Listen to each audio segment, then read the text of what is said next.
Hi everyone, स्वागत है आपका अपने चैनल पढ़ाई लिखाई बाय अर्पित सर पर। स्टूडेंट, हम जीएस दृष्टि की चित्रात्मक प्रस्तुति से आज से हम मध्यकालीन भारतीय इतिहास को शुरू करने जा रहे हैं। तो चलिए शुरुआत करते हैं। इसका सबसे पहला टॉपिक है भारत पर मुस्लिम आक्रमण। स्टूडेंट्स, इंडियन हिस्ट्री को 3 भागों में डिवाइड किया गया है, एंशिएंट, मिडाइवल और मॉडर्न। जो मॉडर्न हिस्ट्री है वो भारत पर मुस्लिम आक्रमण से शुरू होती है। आइए सबसे पहले इसके बारे में जानते हैं। इस्लाम धर्म के प्रवर्तक हजरत मोहम्मद साहब का जन्म 570 ईस्वी में मक्का में हुआ था। इनकी मृत्यु 632 ईस्वी में हुई। भारत का नाम हिंदुस्तान ईरानियों ने रखा और यूनानी भारत को इंडिया कहते थे। हिंदू शब्द का सर्वप्रथम प्रयोग अरबों द्वारा किया गया है। भारत पर प्रथम सफल मुस्लिम आक्रमण 712 ईस्वी में हुआ, जो कि मोहम्मद बिन कासिम के द्वारा किया गया था। अरब आक्रमण के समय सिंध के राजा दाहिर थे। अल-बरूनी के बारे में जानते हैं। अल-बरूनी ने तहकीक हिंद की रचना अरबी भाषा में की। इनका जन्म 973 ईस्वी में हुआ था। अल-बरूनी को महापंडित भी कहा जाता है क्योंकि इन्हें संस्कृत का बड़ा ज्ञान था। पुराणों का अध्ययन करने वाले ये प्रथम मुसलमान थे और ये खिवा देश के निवासी थे। 11वीं सदी में महमूद गजनवी के साथ ये भारत आए थे। इतिहास के साथ साथ अल-बरूनी ने खगोल विज्ञान, भूगोल, तर्कशास्त्र, औषधि विज्ञान, गणित, धर्म तथा धर्मशास्त्रों का ज्ञान अर्जित किया था। इख्तियारुद्दीन मोहम्मद बिन बख्तियार खिलजी के बारे में जानते हैं। इख्तियारुद्दीन मोहम्मद बिन बख्तियार खिलजी ने बिहार विजय 1193 से 1202 के मध्य की थी। नालंदा और विक्रमशिला विश्वविद्यालयों को इसी ने नष्ट किया था। इसने राजधानी उदंतपुर पर भी कब्जा कर लिया था। बंगाली विजय का इसका दूसरा चरण 1198 से 1203 के मध्य रहा। तत्कालीन शासक लक्ष्मण सेन ने बिना युद्ध किए ही इसके सामने हथियार डाल दिए और वो युद्ध से भाग गए। फिर पूर्वी बंगाल को इसने शरण में ले लिया। इसने अपनी राजधानी को लखनौती को घोषित किया। महमूद गजनवी इसका दरबारी इतिहासकार उद्बी था, जिसने किताबुल यामीनी और तारीख यामीनी का लेखन किया था। गजनवी गजनी का शासक 998 ईस्वी में बना। यह शिक्षित और सुसभ्य था। विद्वानों और कलाकारों का सम्मान करता तथा चांदी के सिक्के संस्कृत मुद्रा लेख से इसके युक्त प्राप्त हुए हैं। महमूद गजनवी ने 999 से 1027 ईस्वी तक कुल 17 बार भारत पर आक्रमण किया। इसके आक्रमणों का उद्देश्य लूटपाट करना था। 1026 ईस्वी में सोमनाथ मंदिर की लूट इसके द्वारा की गई थी। 1019 से 1020 तक चंदेलों पर इसका आक्रमण हुआ। तब वहाँ के शासक विद्याधर चंदेल थे। ये अपने वंश के सर्वाधिक शक्तिशाली शासक थे और विद्याधर चंदेल को गजनवी परास्त नहीं कर पाया था। गजनवी के दरबारी इतिहासकार अल-बरूनी, बैहाकी, उजारी, तुसी एवं उनसुरी थे। इसने क्रमशः तारीख सुबुक्तगीन, फारस का कवि, खुरासानी विद्वान इत्यादि इन्हें कहा जाता था।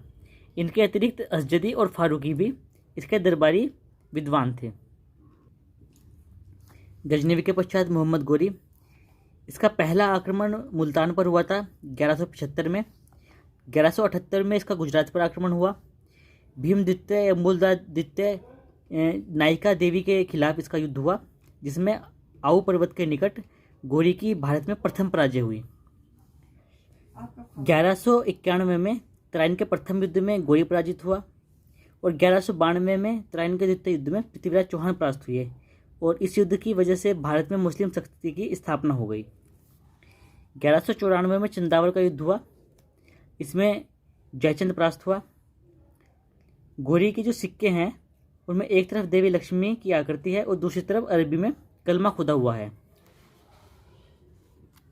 महत्वपूर्ण तथ्य, फिरदौसी शाहनामा का लेखक है। अल्पतगीन ने गजनी यामिनी वंश की स्थापना की। फरिश्ता तारीख फरिश्ता का लेखक है। भीमदेव फर्स्ट सोमनाथ मंदिर का पुनर्निर्माण करवाने वाले शासक हैं। मोहम्मद गोरी ने कुतुबुद्दीन ऐबक को प्रथम अख्ता प्रदान किया था। दिल्ली सल्तनत शुरू करते हैं। इसमें सबसे पहले हम गुलाम वंश को देखेंगे। गुलाम वंश का परिचय यह है कि इसकी स्थापना कुतुबुद्दीन ऐबक ने की। 1206 से 1290 ईस्वी तक दिल्ली सल्तनत के सभी सुल्तान इसके अंतर्गत रहे। इसके सभी सुल्तान अलग अलग वंश के थे, लेकिन वो सभी सुल्तान पहले गुलाम रह चुके थे, इसलिए इसे गुलाम वंश कहा गया। स्वतंत्र गुलाम वंश की सुल्तान की जगह प्रारंभिक तुर्क सुल्तान या दिल्ली के ममलूक सुल्तान कहना अधिक उपयुक्त है। कुतुबुद्दीन ऐबक, इसका शासनकाल 1206 से 1210 ईस्वी के मध्य रहा। इसकी उपाधि कुरान ख्वां थी, क्योंकि सुरीले स्वर में ये कुरान का पाठ किया करता था। अधिक दान देने के कारण इसे लाख बख्श भी कहा गया। गुलाम वंश का यह प्रथम शासक था और तुर्क जनजाति से संबद्ध था। इसने आजीवन सुल्तान की उपाधि से परहेज किया और मलिक तथा सिपह सलार की पदवी के साथ ही शासन किया। 1210 में चौगान खेलते समय घोड़े से गिरकर इसकी मृत्यु हो गई थी।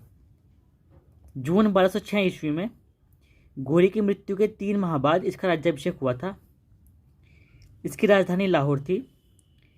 1208 में घोड़ी के उत्तराधिकारी गियासुद्दीन महमूद द्वारा इसे दास्ता से मुक्ति दी गई थी। प्रारंभिक जीवन: काजी अजीज कुकी द्वारा दास के रूप में इसका क्रय किया गया। गजनी में घोड़ी द्वारा क्रय किया गया। घोड़ी द्वारा अमीर आखुर के पद पर इसे प्रोन्नत किया गया था। इसने कुव्वतुल इस्लाम मस्जिद, कुतुब मीनार और अढ़ाई दिन के झोपड़ा का निर्माण करवाया था। अगला शासक है इल्तुतमिश। इल्तुतमिश इलबरी जनजाति से संबंधित तुर्क था। इसका अन्य नाम गुलाम का गुलाम था। बदायूं का सूबेदार यह सुल्तान बनने से पूर्व रहा था और गोरी के आदेश पर इसे दास्ता से मुक्त किया गया था। इसे खलीफा से सुल्तान के पद की स्वीकृति मिली और सुल्तान आजम की उपाधि मिली। 1229 में खिलत का प्रमाण पत्र मिला और दिल्ली सल्तनत स्वतंत्र राज्य के रूप में स्थापित हुआ। इल्तुतमिश एक वैध सुल्तान था। सल्तनतकालीन भारत में सर्वप्रथम शुद्ध अरबी के सिक्के इसी ने जारी किए थे। सिक्कों पर टकसाल का नाम लिखवाने की परंपरा भी इसी ने शुरू की थी। इसका चांदी का सिक्का टंका और तांबे का सिक्का जीतल कहलाता था।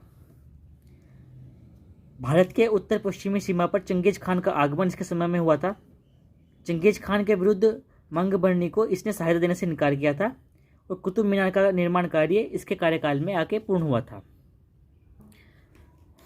इल्तुतमिश के पश्चात उसकी बेटी रजिया सुल्तान बनी। मध्यकाल की यह प्रथम मुस्लिम महिला शासिका थी। 1236 से 1240 ईस्वी तक मात्र 4 वर्ष का इसका शासनकाल रहा और राज्य की शक्ति को सुल्तान के हाथों में केंद्रित करने पर इसने बल दिया। इसे सत्याच्युत करने में तुर्कों का हाथ था। इसके पश्चात आता है बलबन। सबसे पहले बलबन के विचार जान लेते हैं। बलबन के अनुसार राजा धरती पर ईश्वर का प्रतिनिधि है, इसलिए ये खुद को नियामत खुदाई कहा करता था। राजा जिल्ले अल्लाह या जिल्ले इलाही अर्थात ईश्वर का प्रतिबिंब है। पैगंबर के बाद मान मर्यादा में राजा का स्थान आता है और राजत्व संबंधी सिद्धांत इसके द्वारा दिया गया था। इसका पुत्र बुगरा खां था और अपने पुत्र को इसने सुल्तान का पद निरंकुशता का सजीव प्रतीक है ऐसी सलाह दी थी। 1266 से 86 ईस्वी तक सुल्तान ये रहा। इसका पूरा नाम गियासुद्दीन बलबन था। अन्य नाम उलूग खां था। इसका वास्तविक नाम बहाउद्दीन था और इरबली तुर्क से यह संबंधित था। बचपन में इसे मंगोलों द्वारा पकड़ लिया गया था और गजनी के बशरा के ख्वाजा जमालुद्दीन ने इसे खरीद लिया था। 1235 में यह दिल्ली आया और 1233 में ग्वालियर विजय के पश्चात यह इल्तुतमिश ने इसे खरीदा था।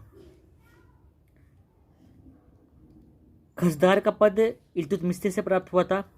अमीर शिकार रजिया से इसे कहलाया गया। अमीर आखुर बहराम शाह से।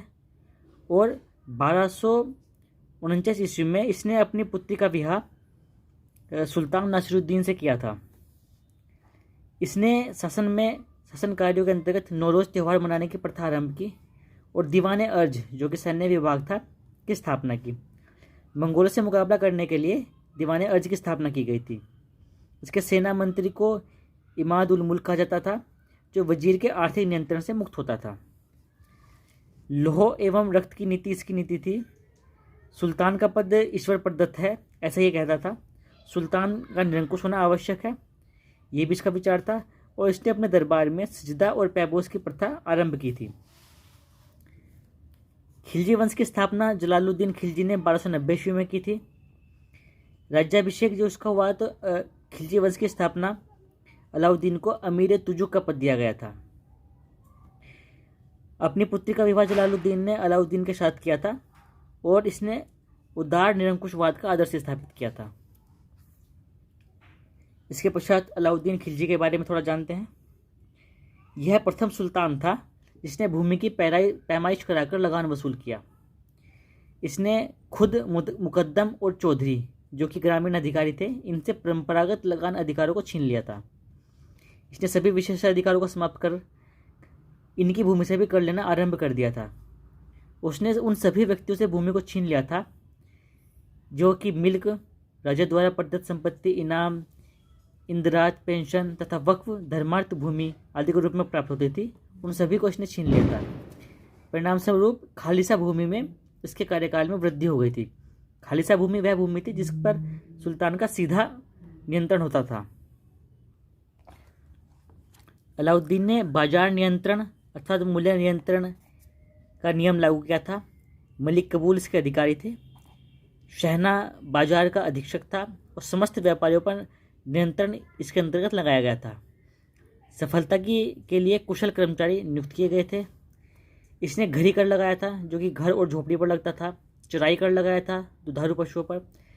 रामचंद्र देव जो देवगिरी के शासक थे उन्हें इसने पराजित किया था और उस युद्ध में इसका सेनापति मलिक काफूर था। राय रयान की उपाधि अलाउद्दीन द्वारा इन्हें दी गई थी। मलिक मोहम्मद जयशी ने पद्मावत की रचना की और पद्मिनी राजा की मृत्यु के पश्चात जौहर कर गई थी। ये एक युद्ध का वर्णन है। इसने धर्म पर राज्य का नियंत्रण स्थापित किया। उलेमा वर्ग के प्रभाव से यह मुक्त था। इसने सिकंदर सानी अर्थात द्वितीय सिकंदर की उपाधि ली थी। जफर खान इसका प्रसिद्ध सेनापति था जो मंगोलों के विरुद्ध लड़ते हुए मारा गया था। इसने दीवान मुस्तकराज की स्थापना की और इसका उद्देश्य एक शक्तिशाली और निरंकुश राज्य की स्थापना करना था।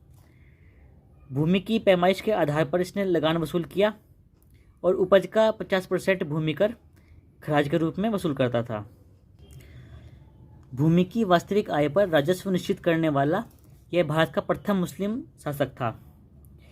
अलाउद्दीन की गुजरात विजय के दौरान इसने मलिक काफूर को प्राप्त किया था और मलिक काफूर का अन्य नाम 1000 दिनारी था क्योंकि 1000 दिनार में से खरीदा गया था। अलाउद्दीन ने 4 महत्वपूर्ण अध्यादेश अपने जीवन काल में जारी किए थे। इसमें प्रथम था उपहार, पेंशन और दान में प्रदत्त भूमि को इसने वापस ले लिया था। सरकारी अधिकारियों को सभी व्यक्तियों से आधिकारिक कर लेने का आदेश दिया था।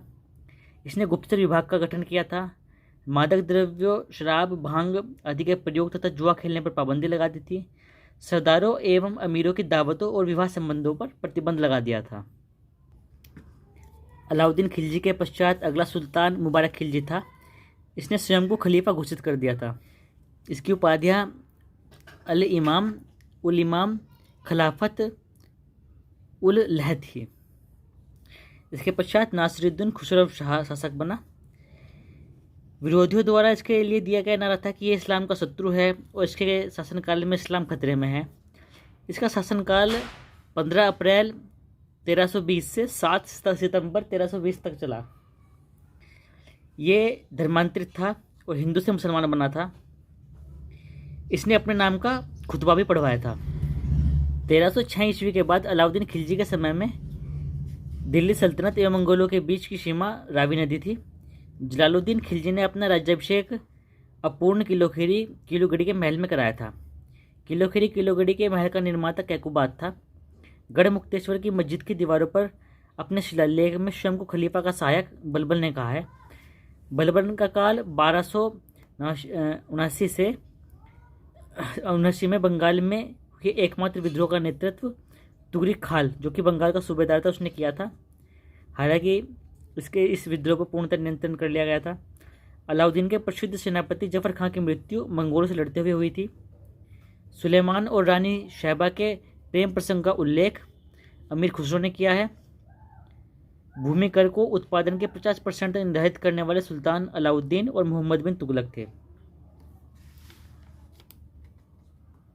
गोल गुंबज बीजापुर के मोहम्मद आदिल शाह का मकबरा है। यह भारत के विशालतम ऐतिहासिक भवनों में शामिल है। विश्व के विशालतम गुंबदों में से ये एक है। इसका बाह्य भाग पहले की भांति है, प्रत्येक कोनों पर कंगोरों की व्यवस्था है।